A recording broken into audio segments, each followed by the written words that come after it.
Voters party international के अखिल भारतीय बौद्धिक प्रकोष्ठ की एक 4 दिवसीय बैठक लखनऊ में 26 से 29 दिसंबर 2023 के बीच संपन्न हुई। जातिगत राजनीति के लाभों को सुरक्षित रखते हुए उसके नुकसानों से समाज को बचाने के विषय पर बैठक में लगभग 2 घंटे की लंबी चर्चा हुई। चर्चा के बाद निर्णय लिया गया कि भारत जैसे समाज में जन्म के आधार पर सामाजिक ऊंच नीच और भेदभाव की लंबी परंपरा रही है। संविधान बनाने वालों ने इस अन्याय को समझा और संविधान में प्रावधान करके इस पर रोक लगा दी। फिर भी समाज में अनौपचारिक तौर पर भेदभाव का बर्ताव चला आ रहा है। संविधान में किए गए आरक्षण के प्रावधान ने इस समस्या पर कुछ हद तक रोक जरूर लगाया, लेकिन मात्र आरक्षण के प्रावधान समस्या को पूरी तरह से खत्म करने में नाकाम साबित हुए। इसका मूल कारण यह था कि आरक्षण का लाभ आरक्षण पाने वाले वर्गों के केवल 3% संपन्न वर्ग ने उठाया।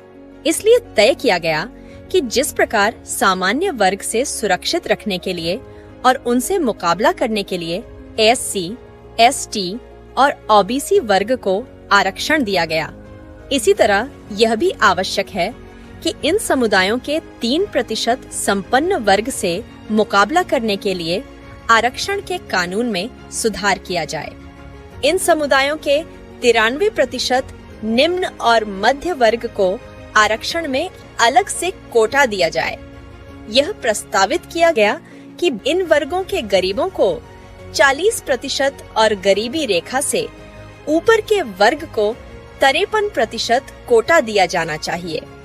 आयकर देने वाले वर्ग को आरक्षण में केवल 7% का कोटा मिलना चाहिए, क्योंकि इस वर्ग की एससी, एसटी और ओबीसी समाज की जनसंख्या में इतनी ही भागीदारी है। एससी, एसटी और ओबीसी समाज के 3% लोग अपने ही समाज के 93% लोगों का हक हड़प रहे हैं। इसलिए एससी, एसटी और ओबीसी समाज के गरीबों और मध्य वर्ग को कोटे में कोटा देने का फार्मूला इन वर्गों के ज्यादातर संपन्न लोगों को पसंद नहीं आएगा। इसलिए 3% लोग विरोध करेंगे। इस काम के लिए आर्थिक सहयोग नहीं करेंगे।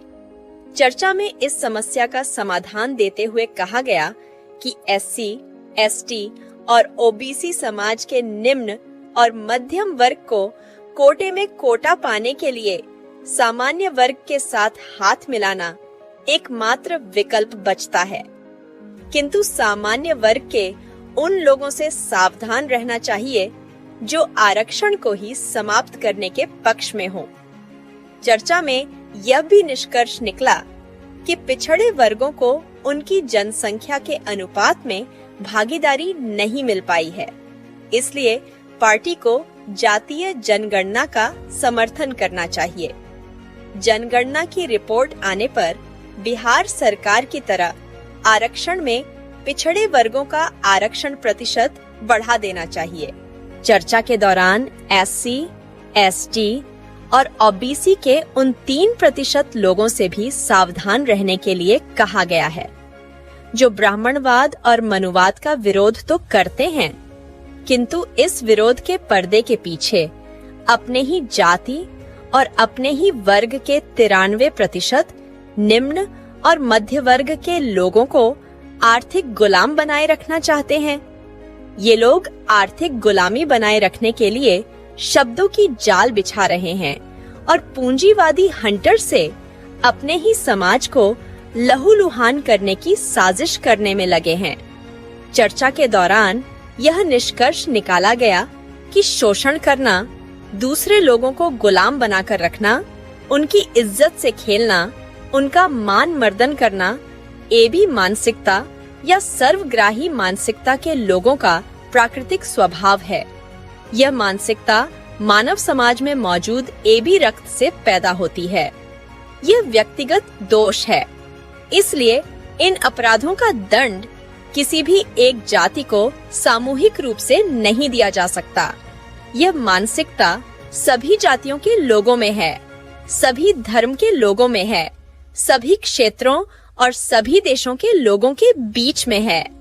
सर्वग्राही मानसिकता की साजिश और उसके अपराधों को अतीत में समझा नहीं जा सका था।